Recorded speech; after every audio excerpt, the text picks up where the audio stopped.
शिवाय। शिवजी सदा सहाय। ओम नमः शिवाय। गुरुजी सदा सहाय। श्री शिव महापुराण दूसरा खंड 13वां अध्याय। श्री ब्रह्मा जी बोले, नारद, श्री शंकर जी से वर प्राप्त करके सती अपनी सखियों के साथ अपने घर पहुंची। उनकी सहेलियों ने उनकी माता वीरणी तथा घर के अन्य लोगों को ये शुभ समाचार सुनाया, जिसको सुनकर सभी अत्यंत प्रसन्न हुए। उधर भगवान श्री सदाशिव जी महाराज कैलाश पर्वत पर अपने आश्रम में पहुंचे और मुझे श्री ब्रह्मा जी महाराज को बुला भेजा। और जब मैं उनके पास पहुंचा तो उन्होंने मुझसे कहा, ब्रह्मा जी, हमने सती से विवाह करना स्वीकार कर लिया, अतः अब आप दक्ष प्रजापति के पास जाकर बातचीत करो ताकि ये कार्य शीघ्र अतिशीघ्र संपन्न हो जाए। श्री शंकर जी की आज्ञा को पाकर मैंने उनका सारा समाचार कह सुनाया। श्री शंकर जी का संदेश सुनकर दक्ष प्रजापति अत्यंत प्रसन्न हुए। उसने शुभ मुहूर्त तथा शुभ लगन विचार कर विवाह की तैयारियां आरंभ कर दी और मुझसे कहा कि मुहूर्त वाले दिन शंकर जी को बारात लेकर पधारने के लिए कह दीजिएगा। ये कहकर दक्ष प्रजापति ने बहुत से धन रत्नों के साथ लगन पत्र श्री शंकर जी के पास भेज दिया। फिर क्या था, श्री शंकर जी महाराज के विवाह का शुभ समाचार चारों तरफ फैल गया। सब लोग अत्यंत प्रसन्न हुए। शिवगण तो मारे प्रसन्नता के नृत्य करने लगे। भगवान श्री शंकर जी मुझसे कहा, ब्रह्मा जी, मैं आपके और श्री नारद जी के साथ दक्ष प्रजापति के यहाँ चलूंगा। इस अवसर पर आप अपने पुत्रों को भी बुला लीजिए। मैंने सबको बुलावा भेजा है। गरुड़ पर सवार श्री विष्णु जी और लक्ष्मी सहित वहां आन पहुंचे और चैत्र त्रयोदश को रविवार वाले दिन श्री शंकर जी की बारात खूब सज धज कर दक्ष प्रजापति के यहाँ रवाना हो गई। सभी देवता बारात में सम्मिलित थे। जब बारात दक्ष प्रजापति के मुख्य द्वार पर पहुंची तो वह बारात के स्वागत के लिए नाना प्रकार के रत्न लेकर आए। दक्ष ने विधिवत श्री शंकर जी का पूजन किया और बारातियों का यथा योग्य सत्कार किया। इसके पश्चात दक्ष ने मुझे बुलाकर कहा, आप वैदिक रीति के अनुसार विवाह का कार्य संपन्न कीजिए ताकि मेरी पुत्री अपने पति की प्यारी और सौभाग्यवती हो। इसके पश्चात बारात को बहुत स्वादिष्ट तथा बढ़िया भोजन खिलाया गया। मुहूर्त का समय आने पर दक्ष ने बड़े प्रेम से शंकर जी का विवाह करवाया और दक्ष प्रजापति के हाथों में कुश तथा जल लेकर सती का हाथ श्री शंकर जी के हाथ में देकर कन्यादान किया और शंकर जी ने सर्वांग सुंदरी उमा का परिग्रहण किया। उस समय सभी देवता श्री शंकर जी को प्रसन्न कर रहे थे। शिवगण तथा अप्सराएं नृत्य तथा गान कर रही थी।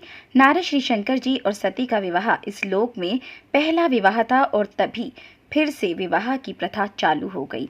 ओम नमः शिवाय। शिवजी सदा सहाय। 14वां अध्याय। हे नारद, क्या दान के पश्चात दक्ष ने भगवान श्री शंकर जी को बहुत सा दहेज दिया, बहुमूल्य वस्त्र उनको भेंट किए, ब्राह्मणों को बहुत सा दान दिया। इसके बाद गठबंधन हुआ, लेकिन उस अवसर पर एक ऐसी घटना घट गई जिसकी ना तो आशा ही थी और ना ही आशा की जा सकती थी। सती की लापरवाही से उनका पैर थोड़ा सा नंगा रह गया। उसको देखकर मैं कामाविष्ट हो गया। मेरे मन में उनका मुख देखने की तीव्र इच्छा उत्पन्न हो गई, लेकिन सती ने अपना मुख खूब अच्छी तरह से ढक रखा था। मुख कैसे देखा जाए, मैं इस पर विचार करने लगा। क्षण भर में मैंने उपाय खोज लिया और हवन कुंड में एक गीली लकड़ी डालकर उस गीली लकड़ी के कारण चारों तरफ धुआं फैल गया, जिसके कारण सभी के नेत्र लाल हो गए। फिर क्या था, मैंने सती के मुख पर से घूंघट हटाकर उनका मुख देख लिया। उनका मुख देखते ही साथ ही मेरे तन मन में कामवासना जाग उठी। मैं अब अपने मन के भाव को छिपाने का यत्न करने लगा। श्री शंकर जी महाराज ने अपने दिव्य नेत्रों से मेरे यत्न को देख लिया। फिर तो उनकी क्रोधाग्नि भड़क उठी। उन्होंने गरज कर कहा, हे ब्राह्मण, तुम महाकामी हो।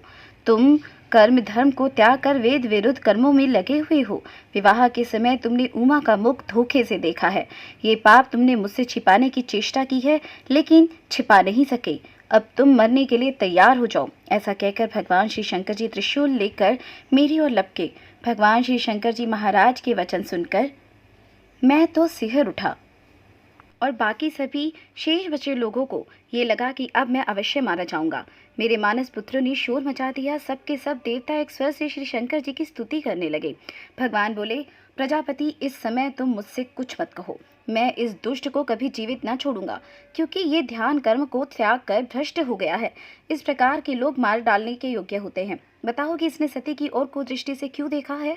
मैं अवश्य ही इसका वध करूंगा।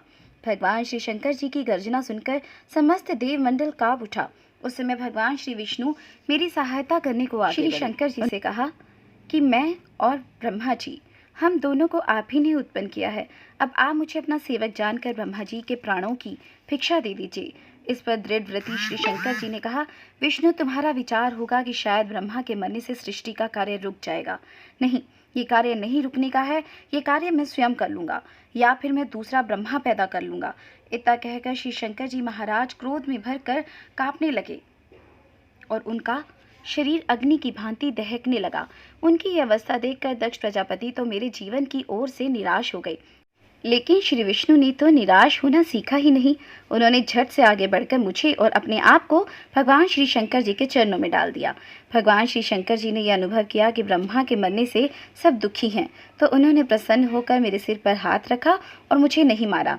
इस पर चारों ओर प्रसन्नता की लहर दौड़ उठी। मैंने भगवान से हाथ जोड़कर प्रार्थना की कि इस पाप से मुक्त होने का उपाय बताइए। उन्होंने कहा, स्त्री सहित तप करो। 15वां अध्याय सुनने के लिए जुड़े रहे दिव्य दृष्टि एक अद्भुत सोच के साथ चैनल को कर लीजिए सब्सक्राइब।